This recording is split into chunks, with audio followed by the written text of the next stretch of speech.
Who controls Alibaba Group? The answer is, of course, Jack Ma, China's richest man. If you want to be a smart mouth, you might also answer with the Communist Party of China, but the answer is Jack Ma. Okay, so we're done with the video, right? If you want, but the way he exercises that control I found to be pretty interesting. Chinese companies are well known for their insanely complicated structures. Alibaba is more complicated than most. In this short video, I want to look at how Jack Ma maintains control of two of China's biggest companies. Even if Jack Ma was to retire, as he has already, and sell every share of Alibaba Group, and probably Ant as well, control of both companies can likely never be taken away from him. But first, I want to talk again about the Patreon. For those who have not signed up for the early access tier, you can get access to a large backlog of videos queued up and waiting to be released to the public.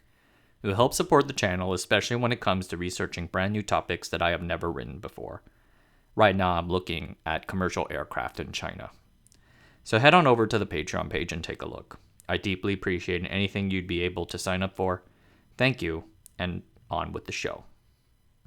In the United States and other Western countries, the amount of control a person or entity exercises over a company depends on their share ownership, largely. Shareholders elect a board of directors. The board is then able to fire and replace senior management as needed. For most normal Western corporations, it is possible for shareholders to buy a stake in the company and agitate for change. They can attempt to convince fellow shareholders to elect their own nominees to a company's board in a process known as a proxy battle. I recently discussed one such proxy battle in my video about Broadcom attempting to buy out Qualcomm. These type of investors are known as activist shareholders, and a lot of people have bad impressions of these activist shareholders, calling them corporate raiders, greedy, such and such. Such people can definitely exist. But positive things can come out of activism as well. One example can be found in Microsoft and a hedge fund called Value Act. This fund bought $2 billion in Microsoft stock and then quietly worked with the company to replace then CEO Steve Ballmer with Satya Nadella. This new CEO led Microsoft into a new era as a cloud-focused services company, and the stock has soared ever since. Now, Value Act was able to do that because Microsoft's structure has a simple concept. One share is one vote. There are a few companies that do not follow this structure. Google and Facebook, for example, have different classes of shares that have unequal number of votes. It will be very hard to attempt to vote out Mark Zuckerberg, for example. Tech investors usually tolerate this because they highly value company founders. Alibaba Group founder Jack Ma today owns less than 5% of the $500 billion company. Joe Tsai, his close co-founder and owner of the Brooklyn Nets, holds even less, something like 3%. The stake is quite low for a founder and is today dwarfed by that held by SoftBank, which I believe is the single largest investor. So there is some risk that SoftBank or some other large shareholder can decide to remove Jack from the company. So to protect the founder's control, Alibaba goes beyond a simple multi-class shareholder vote structure. When Alibaba was founded February 20th, 1999 in Jack Ma's Lakeside Gardens apartment, Jack Ma could have funded the corporation all by himself.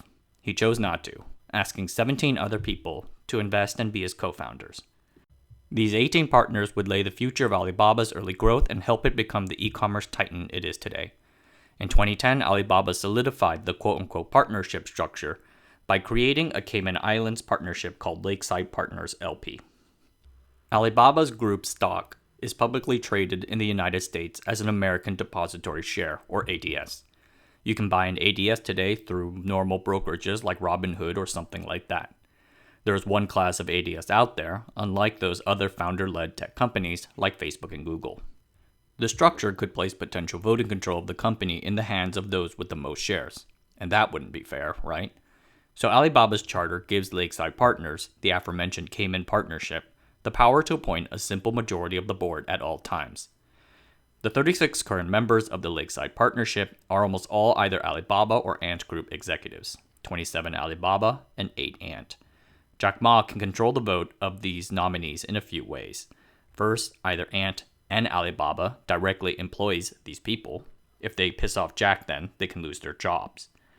But second, these directors only have their positions as members because they were chosen by a subcommittee within the Lakeside Partnership, the Partnership Committee. Yes, stick with me here. Even within this exclusive group of people, there is another, even more exclusive group. This group of 5 to 7 directors cycles out every 5 years, except for 2 guys. Guess who they might be? Jack Ma and Joe Tsai, the 2 continuity partners. Jack and Joe will remain continuity partners for as long as they want, until the age of 70, unless removed through death or incapacitation. Every other partner must retire by the age of 60. It is commonly memed in investor forums that when you buy shares of the Alibaba ADS, you're not buying shares in the actual corporate entity that owns the licenses for Taobao and Tmall. Instead, you're buying shares in a Cayman Islands domiciled corporation that has signed contracts with the actual Chinese entity to receive its profits. This Chinese entity is referred to as a variable interest entity. The Chinese VIEs hold the actual Chinese licenses that allow Alibaba to do its business.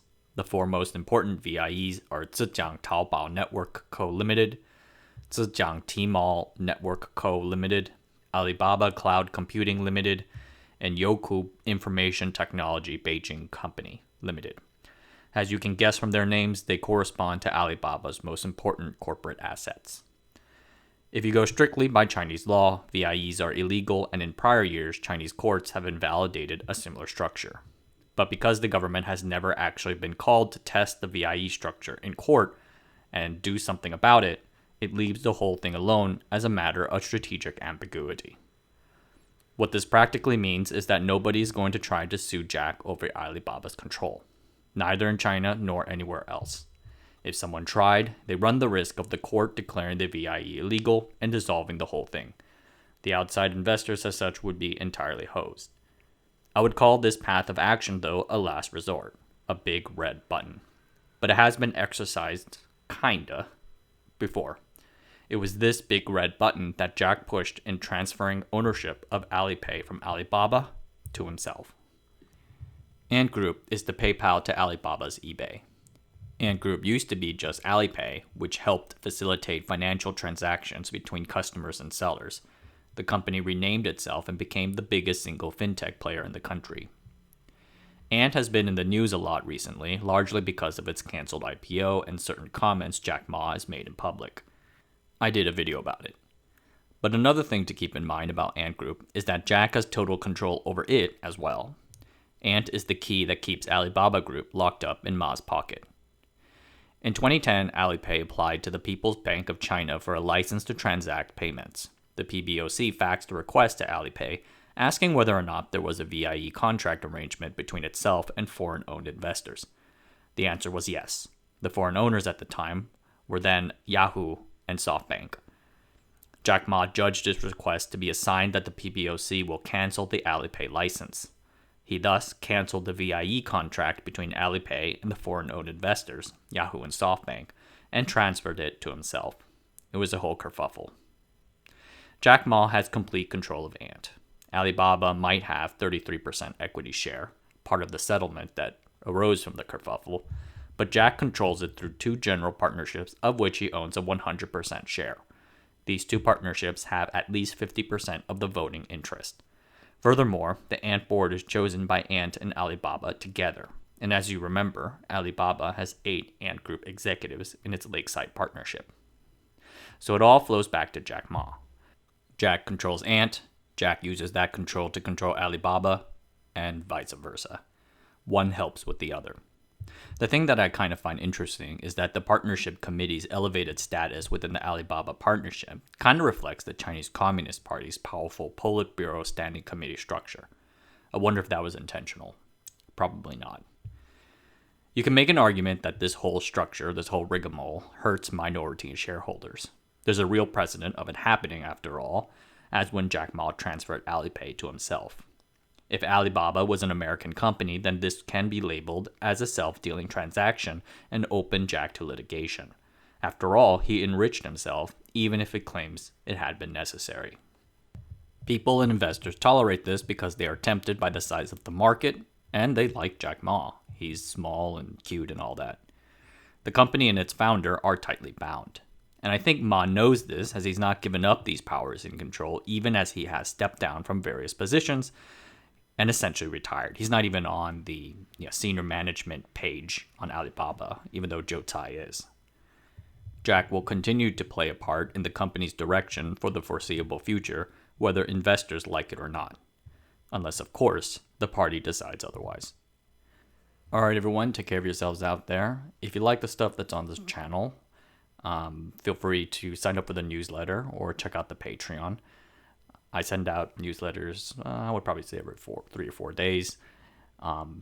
And it's a good way to get through some of the content on this channel, which I know I post a lot. So you can use the newsletter to help see the best hits.